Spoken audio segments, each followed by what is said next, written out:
La grève générale a pu être repoussée, mais la presse socialiste annonce déjà que les préparatifs ne sont pas abandonnés, mais qu'ils vont se poursuivre. On dit grève générale, on entend violence et révolution.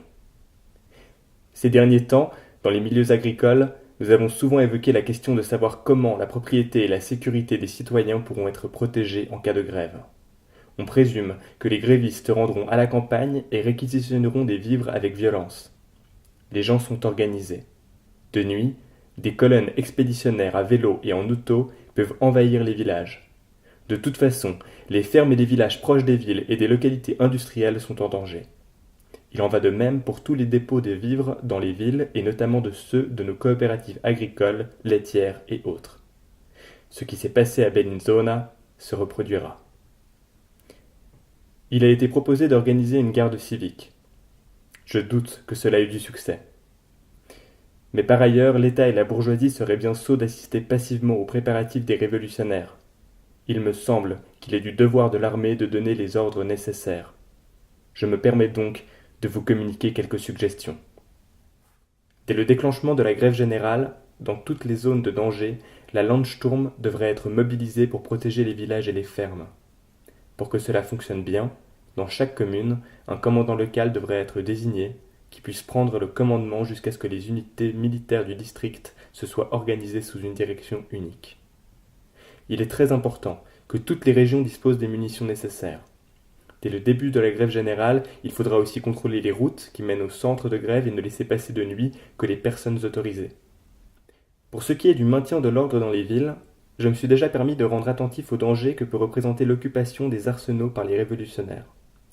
La mobilisation des troupes sera-t-elle encore possible quand les travailleurs auront pris possession de la ville? Ne faut-il pas prévoir un plan spécial de mobilisation en pareil cas?